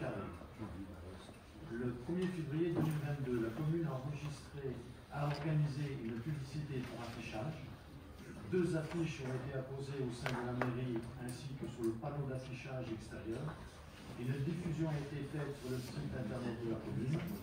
L'information a également été diffusée sur le site internet leboncoin.fr afin que le plus de potentiels acquéreurs soit avisé. Vu le courrier d'intention d'achat de la SCI Vent d'Ouest, représenté par M. Sirven et Vélo, en date du 30 septembre 2024 pour un montant de 252 000 hors taxes, dans le but de réaliser des bureaux permettant de regrouper 2 sociétés implantées à Saint-Victorin sur un seul site. Vu l'avis rectificatif des domaines en date du 17 mars 2025, estimant le bien de 280 000, estimation assortie d'une marge d'appréciation de 10%. Vu l'extrait cadastral, il est donc proposé au conseil municipal d'approuver la cession de cette parcelle sise au 109 boulevard du Petit Lodi pour un montant de 250 000 € au profit de la société Vent d'Ouest, représentée par M. Sirven et Bello, de prendre en charge les frais éventuels inhérents à cette cession et d'autoriser M. le maire à prendre les décisions et à signer l'acte authentique ainsi que tout document inhérent à la présente vente. Merci. Monsieur Jessie. Oui, cet avis des domaines est particulièrement précis et pourrait servir d'exemple à tous les autres. Et il est intéressant, il y a des indications qui sont très intéressantes, qui intéressent tout le monde ici, puisque, vous voyez, il précise que l'occupation des sols de la commune est marquée par l'importance des territoires artificialisés, c'est une particularité de Saint-Victorin, et que ces territoires artificialisés sont en augmentation de 10%. Ça correspond d'ailleurs, depuis que vous êtes au pouvoir, depuis 30 ans, entre les années 90 et 2018. Et la deuxième indication qui est très intéressante, c'est la réglementation du plan d'exposition au bruit, qui précise que justement sur ce secteur-là, c'est la zone B, et que les lotissements et logements collectifs sont interdits, même les maisons individuelles. C'est pour ça que j'insiste sur votre futur projet du Prieuré 2, qui est exactement dans ce secteur B, et que vous ne pouvez pas faire. Alors concernant cette vente, il aurait été intéressant de connaître l'historique d'acquisition par la commune, notamment le prix d'achat en comparaison du prix de vente actuel, on ne le connaît pas. Cette vente se situe bien dans le cadre de votre politique d'achat-revente qui alimente en partie votre autofinancement. C'est une rotation habituelle tous les ans. Un procédé assez discutable quand il s'appuie notamment sur des préemptions, ce qui est une pratique courante de votre part. Merci. Ça engage vos propos, engage le public. Oui, oui. Voilà. Donc, je vais dire, Oui, merci Monsieur le maire. Donc, ce terrain, je vais répondre un peu à Monsieur Gelsi, du coup. Ce terrain, vous l'avez acheté en 2016 à la famille Bargier pour une somme modique de 300 000 €. Par la suite, en 2017, vous avez fait une division parcellaire. Donc, vous avez vendu l'autre partie qui est 897 m² au consort Leclerc et Commis pour 345 000 €. Et aujourd'hui, nous vendons donc cette parcelle à la SCI Vent d'Ouest qui est installée aujourd'hui 150 boulevard, je ne sais plus, attendez. Voilà, merci. Donc voilà. Par contre, moi je m'interroge sur l'accès parce que le Petit Lodi, le boulevard du Petit Lodi, quand on veut circuler, vous devriez y passer comme moi, c'est très compliqué à se croiser. Donc, comme ils vont créer des bureaux, je pense qu'il va y avoir du monde qui va passer. Qu'est-ce qu'on va faire? Est-ce qu'on va le mettre en sens unique, boulevard des Petits Logis ou quoi? Non, ce ne sera pas du monde qui va venir, qui va se déplacer dans ces bâtiments. C'est uniquement deux sociétés qui existent sur la commune qui sont regroupées. Ce sont des bureaux avec les employés, c'est tout. Oui, il n'y aura pas de mouvement de tierces personnes en dehors des employés. Donc il faut compter 9h, 12h et puis 14h, 17h. Oui, parce que jusqu'à présent, il y aura en gros, il y aura 12 personnes. Parce que jusqu'à présent, quand même, le boulevard de Petit Logis était tranquille, il faut le dire. Mais là, je pense que ça va bouger un peu plus. Il y a pas à faire la fête. C'est tout. Je vous remercie. Monsieur Bertuca, est-ce que vous connaissez la destination des bureaux qui vont rester vides par la SCI Jade, boulevard Pasteur, c'est ça, vous avez dit? Alors, j'ai juste premier volet de ma question. Deuxième volet de ma question. Aujourd'hui, on a déjà des bâtiments sur le boulevard Abadie qui sont vides et qui ressemblent à des friches, puisque les travaux ne sont pas terminés. Propriétaire Serato. Vous voyez bien de qui je veux parler. Donc, est-ce que l'idée, c'est de construire des bureaux dans une zone d'habitation et de laisser encore des friches de bureaux visibles depuis des années sur Saint-Victoré, quoi. Enfin, voilà. Je vous remercie. Je voulais que vous répondiez, Madame Guiladian. Vous savez, il y avait Azur Plus à une certaine époque où il y avait 3 bâtiments qui étaient inachevés. Et maintenant, 2 sont occupés entièrement et le 3e va bientôt être occupé entièrement aussi. Donc là aussi, à une certaine époque, ils avaient fait 3 bâtiments qui étaient de belles constructions puisque aujourd'hui ils peuvent s'en servir. Donc tout ça pour vous dire qu'à un moment donné, la municipalité, elle voit ce qui se passe et elle essaie le mieux possible de trouver des solutions dans l'aménagement du territoire. Nous n'avons pas pleine possession de tous les biens, puisque quand on achète, on se fait critiquer par une certaine opposition ici. Donc quand on n'achète pas, on est aussi critiqué. Alors dites-nous comment il faut faire. Moi je pense que véritablement ces gens-là, à l'endroit où ils se trouvent, ils sont à l'étroit et ils nous ont demandé de venir sur ce terrain. Il y a toutes les possibilités de les accueillir mieux que ceux qui sont actuellement. C'est pour ça que nous sommes partie prenante. Et M. Bertuca vous a dit, ça ne va pas être un lieu de passage ni de commerce, mais un lieu statique où les gens vont arriver le matin et bien souvent ils partiront le soir. Ce n'est pas ce qui va perturber, je dirais, la tranquillité du quartier. Voilà, tout simplement. Si ça devait le faire, ben, on verra de prendre des décisions qui seront adéquates aux nuisances que ça pourrait concerner. Mais ce n'est pas ni un atelier de bruit excessif ou de pollution de quoi que ce soit, c'est des bureaux. Donc c'est un endroit, je dirais, relativement calme. Quant au prix que l'a acheté, que ça s'est multiplié, ben vous savez, moi quand j'ai fait construire chez moi, j'ai payé une misère. Maintenant, si je devais acheter, je n'aurais pas les sous pour l'acheter parce que l'immobilier a pris une extension extraordinaire. Mais parce que c'est la loi de l'offre et de la demande, c'est comme ça. Et ça il faut même, quoi que l'on dise, avec toutes les contraintes que M. Gelsi est en train d'énumérer sur Saint-Victoré. Les gens, quand ils viennent à Saint-Victoré, ils ne veulent plus partir. Et au contraire, il y a beaucoup de gens qui on est là pour déblatérer ou on est là pour faire un conseil? Suffisamment de location, vous savez qu'on passe outre la loi SRU des 25% d'appartements sociaux à cause des avions, eh bien, on ne peut que le regretter.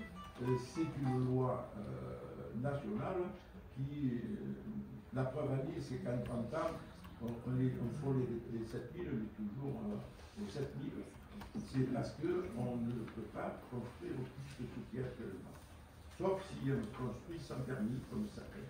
Je referme la parenthèse. Donc je vais le soumettre. 4 fois tu m'amènes au tribunal, 4 fois tu perds et tu remets le couvert. Sur le projet, nous travaillons depuis plus d'un an. C'est un terrain justement où il capturait pratiquement plus de 40% au sol. Nous avons validé justement un projet qui ne tient pas compte de ça. Nous avons tenu compte justement, du côté pavillonnaire qui est autour, malgré que sur le terrain, comme l'a dit M. Gelsi, on ne peut faire que des bureaux.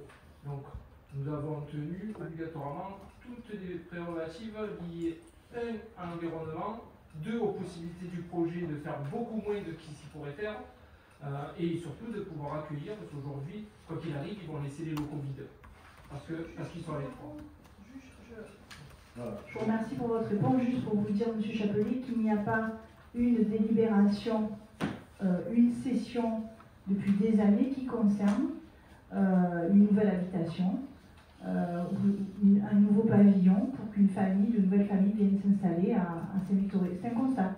Toutes les sessions que vous faites actuellement, c'est pour soit des bureaux, soit du centre médico voilà. Je viens d'entendre par M. Gelsi. C'est un constat, merci. Il ne veut pas le faire parce qu'il est sur le compte de bruit. Et vous me dites que les habitations, si je fais des habitations, ils vont être contestés par M. Gelsi. Mais c'est pas ça. C'est pas ça. Les habitants sur le compte d'argent. Vous avez dit tout à l'heure. Je peux vous répondre? Oui. Oui. Non. Bien évidemment, les règles du plan d'exposition au bruit, elles sont très strictes. Elles ne permettent pas d'augmenter la capacité d'accueil. On ne peut restaurer que l'existant. Par contre, vous démolissez, vous êtes à la 8e bâtisse que vous démolissez sur la commune et vous allez encore en démolir 2. Et ce sont des maisons que l'on pouvait restaurer et qui pouvaient accueillir des familles. Vous avez réduit la capacité d'accueil, quoi que vous puissiez en dire, de la famille. Mais bien sûr. Parce que vous voulez parler de Boyer, c'est des taudis, c'est des ruines. Je ne veux pas que les gens achètent et qu'après il y ait des morts et que disent Monsieur le maire, vous avez été inconscient, vous avez fait n'importe quoi. Alors je suis un homme sérieux et responsable, je fais les choses en mon âme et conscience pour le bien commun et non pas pour qui que ce soit. Donc, je le fais pour l'intérêt général. Et en même temps, mon rôle de la police, d'être chef de la police, c'est de maintenir des équilibres et qu'il n'y ait pas de problème particulier. Rappelez-vous, à Marseille, ce qui s'est passé, M. Jean-Claude Gaudin, comme il a été peiné de ce qui s'est passé. Je ne voudrais pas que ça se produise à Saint-Victoré. Et ce n'est pas vous qui viendrez me défendre. Vous pouvez reconstruire à neuf ce que vous démolissez et maintenir la capacité d'accueil. Vous ne le faites pas. Monsieur, prenez des photos et montrez. C'est que des taudis. Je ne peux pas mettre des gens dignement installés sur des taudis. Qu'est-ce qui vous empêche de restaurer et de refaire à neuf? Mais si. Ce n'est pas possible. Tout à l'heure, vous venez de me dire, je ne sais pas qui, pourquoi vous avez augmenté au salon de thé, vous avez augmenté la masse monétaire. Parce que c'est des choses usagées. On ne peut pas, surtout... C'était une maison d'habitation que vous remplacez par un commerce.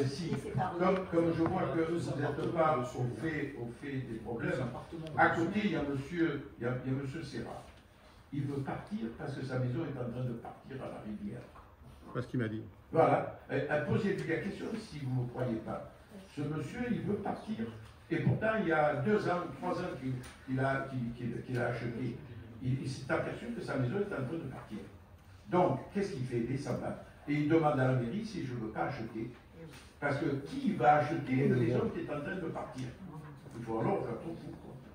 Pas ce qu'il m'a dit. Donc, je pars du principe que dans l'intérêt général, je préfère acheter et voir ce qu'on peut faire pour le bien commun. Voilà. C'est le rôle de la municipalité, M. Gelsi.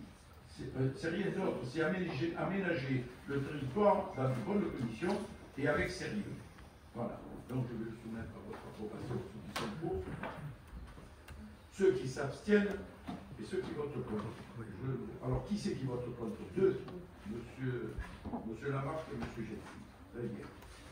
Annulation de l'intégration numéro 88-200-2024 au séjour éducatif. Alors à l'époque il n'y avait que Cocteau, maintenant Cocteau. Il y a une classe qui s'est désistée au profit de Carbonel, donc la contribution de participation financière de la commune et des parents pour l'année scolaire 2024-2025. Madame Motterlot, vous avez en charge des écoles, je vous donne la parole. Merci beaucoup, Monsieur le maire. C'est exactement ça. Vous avez tout résumé. C'est-à-dire qu'en date du 12 décembre 2024, le conseil municipal s'est prononcé sur la participation financière de la commune concernant l'organisation de 2 classes vertes de l'école Cocteau à Villabo, du lundi 12 au vendredi 16 mai, pour 45 élèves et 54 ans. Par manque de participants, l'une des classes du Corto a été contrainte d'annuler le séjour. En accord avec l'inspection académique, et surtout pour ne pas perdre cette classe verte qu'on avait déjà réservée, il a été proposé à l'école élémentaire Carbonel. Donc, considérant que la municipalité encourage cette initiative en souhaitant soutenir financièrement et matériellement le projet des classes transplantées, considérant que ce projet comprend des nuitées et qu'il est organisé par des enseignants et d'autres encadrants rémunérés sous forme de vacation, considérant qu'une des classes de l'élémentaire Corto est contrainte d'annuler, considérant qu'une des classes de l'élémentaire Carbonel a accepté de partir en classe verte, considérant que les crédits sont prévus au budget principal, donc considérant qu'il convient d'annuler la délibération numéro 88-2024, il est donc proposé au conseil municipal de fixer la part financière communale qui ne change donc pas, part parentale 144 €, part communale 216 €, d'approuver la participation d'une classe de l'école élémentaire Carbonel en remplacement de celle de Corto, d'approuver la prise en charge sur le budget principal à hauteur de 60% des frais d'hébergement, animation pédagogique et de transport de séjour, d'échelonner les participations familiales, d'inscrire les dépenses et les recettes au budget principal des communes et d'autoriser M. le maire à signer tous les documents relatifs à ce dossier. Merci. Je le soumets à votre approbation. Est-ce qu'ils sont pour à l'unanimité? Et en fait, annulation de déclaration numéro 28 de 2002, organisation du temps de travail et mise en conformité aux 1607 heures de la commune de Saint-Victoré. Madame Gazet, vous avez l'honneur de clôturer les délibérations de ce conseil municipal.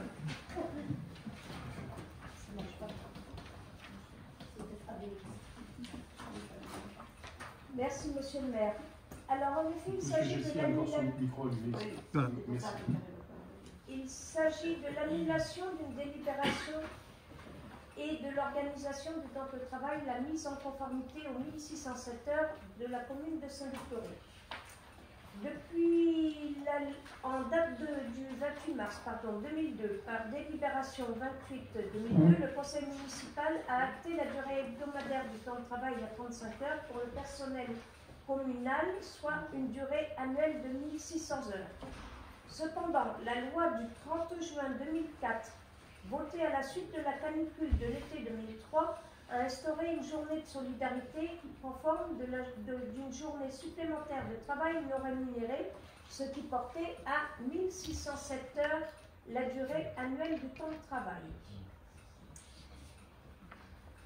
Compte tenu de la durée hebdomadaire de travail choisie, cette journée a été nommée journée de solidarité afin d'assurer le financement des actions en faveur de l'autonomie des personnes âgées ou handicapées, et elle a été instituée le lundi de la Pentecôte. En conséquence de quoi, il nous faut annuler la délibération de 2002 qui portait à 1600 heures et adopter la loi actuelle qui est à 1607 heures, ce qui ne change en rien le travail hebdomadaire qui est de 35 heures par semaine. Il est donc proposé au conseil municipal de modifier la délibération 28-2002 en date du 28 mars 2002 et d'approuver l'organisation du temps de travail et l'adoption des 1607 heures et son entrée en application à compter du 1er janvier 2025 pour l'ensemble des agents de la collectivité. Merci. Madame. Je vous remercie. Une question, si je comprends bien, Madame Gazet, on passe en tout cas, les agents passent de 1600 heures de temps de travail annuel à 1607, c'est ça? Les 7 heures correspondant à la journée de solidarité qui est travaillée mais non rémunérée, c'est ça? Et est-ce que les principaux concernés ont été informés, accompagnés? Et donc, c'est le lundi de Pentecôte où les agents vont travailler de cette année-là. Ça met en œuvre, la réforme se met en œuvre là, tout de suite, cette année. À compter du 1er janvier, mais il faut savoir qu'elle était déjà mise en œuvre, mais que nous ne l'avions pas modifiée. C'est pour cette raison que nous la modifions et que nous la mettons en règle aujourd'hui. Je vous remercie. J'ai une question ici également. Alors, voilà. Sauf erreur de ma part, le calcul de cette délibération est complètement fausse et peut-être préjudiciable à la commune. Moi, j'ai un doute sur la méthode de calcul des 1607 heures et qu'il soit conforme au code du travail. Bon, déjà, on part sur une base de 365 jours par an. Bon, il y a des années bissextiles. 1607 heures, il y a 35 heures par semaine, ça fait donc 151,67 par mois. Et ce qui me dérange aussi aujourd'hui sur le truc, sur le nombre de jours travaillés. En heure, on calculait 1596 heures, arrondi à 1600 heures. Pour les agents territoriaux, qui sont au SMIG, souvent, on n'arrondit pas. On est assez précis à l'euro près. Pour moi, c'est pas correct. Elle n'est pas conforme au code du travail. Non. Donc, depuis 2002, on était sur l'ancienne version. Moi, je vous propose, je vous donne tous les éléments d'appréciation pour refaire les calculs et on peut remettre cette délibération à une prochaine fois. On va aussi, il y a si elle est reconquée par la préfecture, aujourd'hui on la passe. Voilà. Donc je le soumets à votre approbation, ce qui est comme vous, ceux qui s'abstiennent, ceux qui votent contre. Je vous remercie. Ceci clôture les délibérations. Alors, M. Lamarche, puisque vous avez la parole, maintenant il y a une question écrite. Vous êtes le premier. Je suis le premier. Bravo. Je vous donne la parole. Merci. Merci, monsieur le maire. Alors, monsieur le maire, lors d'un précédent conseil municipal, vous nous avez publiquement posé la question du positionnement politique du candidat maire et de sa liste, unis pour Saint-Victoré d'abord. Nous allons donc vous répondre, et en toute logique, la réponse est celle qui a été donnée dans la presse locale, c'est-à-dire une liste d'ouverture qui soutient un candidat qui se définit comme un homme de droite, conservateur, patriote et démocrate. Notre liste est représentative de tout le corps électoral de la commune, sans exclusion, et sera souveraine le moment venu pour accepter ou pas à la majorité le soutien d'un parti politique. Alors je vous réponds dans d'autres termes. La question, ce n'est pas de savoir si on va avoir le soutien d'un parti politique. La question est de savoir si, à la majorité, notre liste acceptera ou pas le soutien d'un parti politique. Alors donc, je vous retourne la question. Nous vous retournons la question. Êtes-vous officiellement candidat en 2026 et toujours les Républicains comme en 2020 derrière Martine Vassal, présidente du département de la métropole, que vous n'êtes en aucun cas prêt à trahir? Je vous remercie d'avoir posé la question, M. Lamarche, parce que je vais vous répondre. Je vous répondrai en temps voulu. Martine appréciera. Ça, c'est vous qui le dites. Vous savez, Martine, j'ai de bonnes relations avec elle. Même avec M. Alessio, j'ai de bonnes relations. Vous voyez, j'ai des relations avec tout le monde, de bonnes relations avec tout le monde. Je ne fais pas de séparation de quoi que ce soit. Donc, je vous répondrai en temps voulu. Ensuite, Madame Zoulalia, la parole est à vous. Alors, les habitants de la commune font des constats alarmants en ce qui concerne la circulation routière dans la commune. Je rapporterai ici deux faits qui agacent fortement les habitants et qui nécessitent des actions de votre part, du temps, un intérêt, des ressources et une collaboration entre différents acteurs pour maximiser l'efficacité de vos actions. Premier constat, j'en ai parlé tout à l'heure, le boulevard Kérimel. Un boulevard qui est saturé aux heures de pointe, le matin et le soir. Il est dangereux pour les piétons de se déplacer de part et d'autre de la voirie. Les bus ne peuvent plus se croiser dans les deux sens de circulation et créent des files d'attente aux heures de pointe. Deuxième constat, le boulevard Abadi. Sur le boulevard Abadi, vous le savez, il y a de nombreuses priorités à droite, dans les deux sens de circulation. D'abord au niveau de l'école Carbonel, avec le boulevard Félix-Thury. Il n'y a pas de panneau de signalisation de la priorité à droite. Et je peux vous garantir que ça devient infernal. Non, vous me laissez parler. Non, mais je vais jusqu'au bout. Deuxième constat. Non, je ne vous ai pas coupé la parole. monsieur le maire. Madame, s'il vous plaît, Ben, je vous ai pas baissez coupé. le ton. Je ne vous ai pas coupé la parole. D'accord. Ok, ben, non plus. Madame, je vous l'ai dit. Le deuxième J'ai constat. pas attendu après vous pour la sécurité routière. D'accord, ben laissez-moi Voilà, finir. alors, Vous avez lu ma temps question? Et vous restez poli, madame. Ah, je suis Et pas polie. courtoise. Je suis courtoise. Je vous remercie. C'est vous qui me coupez la parole. Le deuxième constat, c'est en centre-ville. Sur le boulevard Abadi, au niveau du boulevard Paul Lyotard et de Delattre de Tassigny, il y a en fait deux croisements avec le boulevard Abadi qui ne sont pas signalés. Il n'y a pas de panneau de signalisation de priorité à droite. Donc l'amélioration du plan de circulation routière d'une commune est une tâche complexe qui exige une réflexion approfondie, une approche stratégique. Les risques d'accident sont de plus en plus importants. Et il semble au niveau de Carbonel que suite aux travaux, en fait, les points de congestion du trafic n'ont fait l'objet d'aucune étude. Je rajouterai que vous avez enlevé les signalétiques pour les enfants au niveau de Carbonel, les petits bonhommes qu'il y avait. On les a volés, ils ont été détériorés. Bon, bah écoutez, je ne sais pas comment on a fait pour les voler, mais... du coup, quelles sont les mesures de sécurité, quelles sont les mesures que vous prenez? Ben, je vous remercie. Voilà.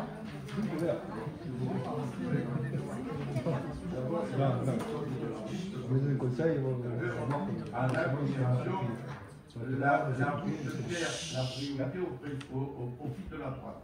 D'accord? Ça, c'est immuable.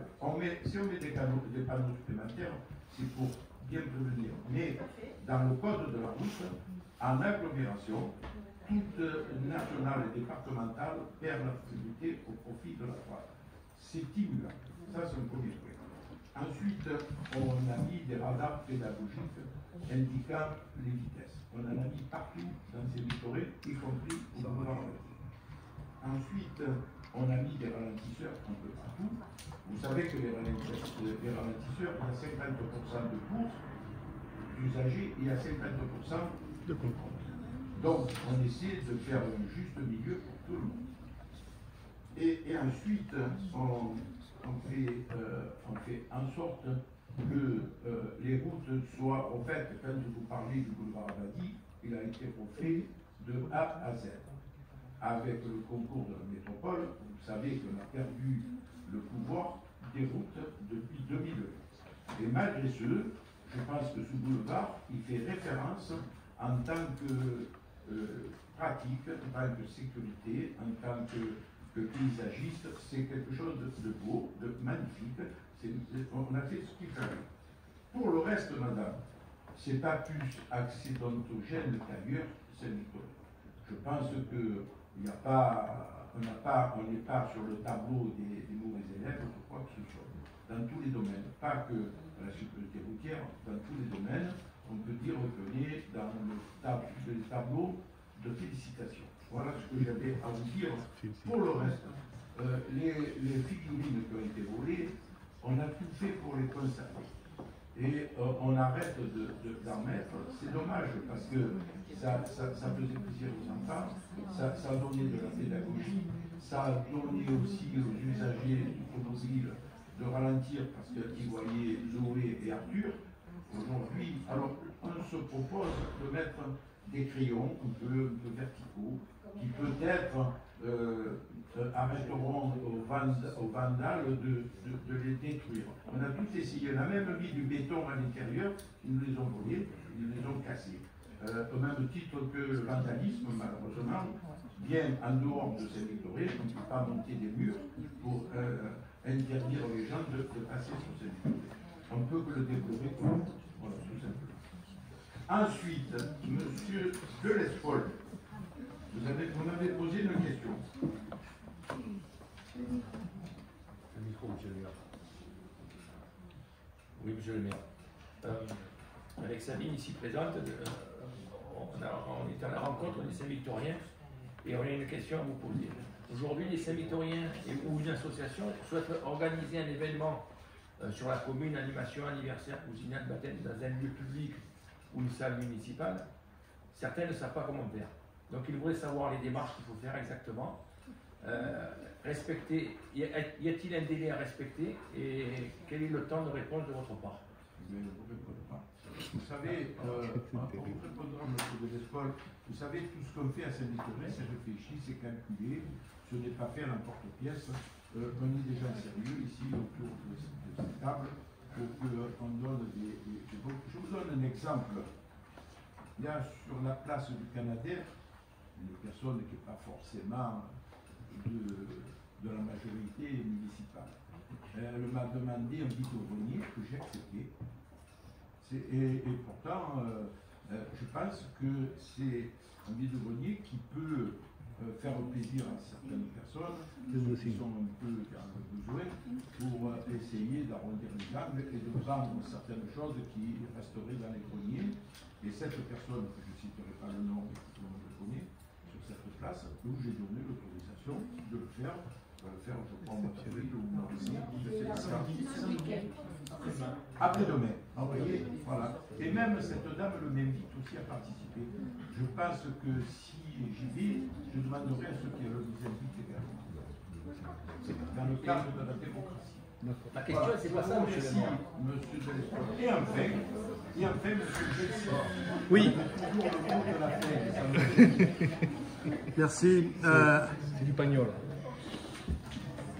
Oui, monsieur le maire, là, vous m'avez récemment adressé une mise en demeure d'avocat avec constat d'huissier visant à m'interdire l'affichage sur les panneaux de libre expression de la commune, un panneau que vous nommez à tort affichage politique parce que les panneaux politiques sont mis 3 semaines avant les élections au niveau des bureaux de vote. La libre expression étant destinée à tout type d'affichage sans restriction, et c'est ce qui est le cas d'ailleurs sur ces panneaux. Alors je constate que vous utilisez des fonds publics pour interdire l'expression de vos opposants. Rien ne vous arrête, surtout quand vous avez peur de perdre, et peut-être que vous n'avez pas tort. Votre temps est globalement révolu, ce sont vos propres colistiers qui l'expriment en démissionnant tour à tour. En fait, je constate aussi que vous êtes dans l'abus de pouvoir permanent en ce qui concerne cette procédure. Pour preuve sur ce sujet, une décision du Conseil d'État du 30 mars 2009 qui précise que la diffusion des documents électoraux, tracts, affiches, avant l'ouverture officielle de la campagne est légale. L'article L51 cité par vos avocats ne concerne que la période des 6 mois et du reste n'exclut nullement l'affichage sur les panneaux de libre expression pendant toute la période. Avant les 6 mois, il n'y a pas de restriction, mis à part l'affichage sauvage qui est interdit par le Code de l'environnement. C'est le Code de l'environnement qui prévaut. Je cite l'avis de vrais juristes. Les candidats sont donc libres d'apposer sur les panneaux réservés à cet effet et les panneaux d'expression libre, quelle que soit la période, les affiches qu'ils souhaitent.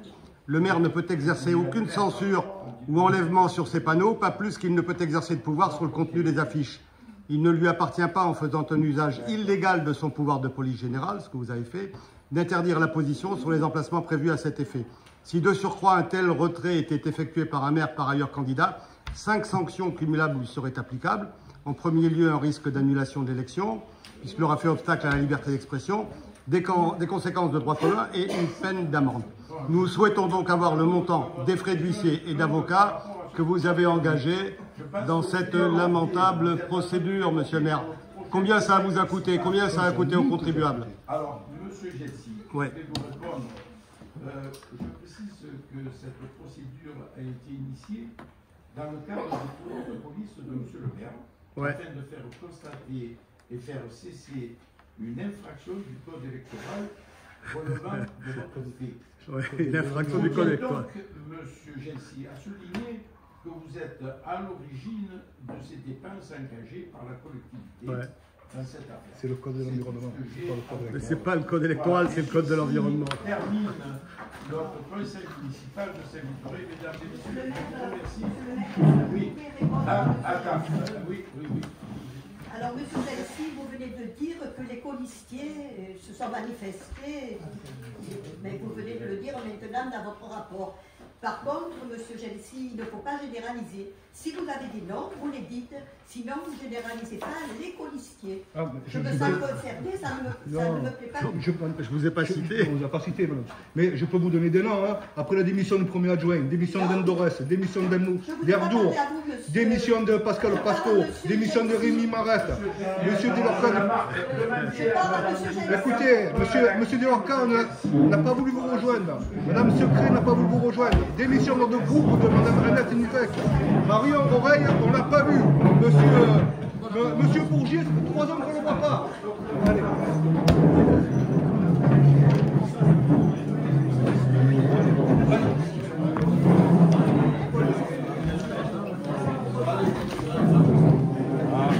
Ah,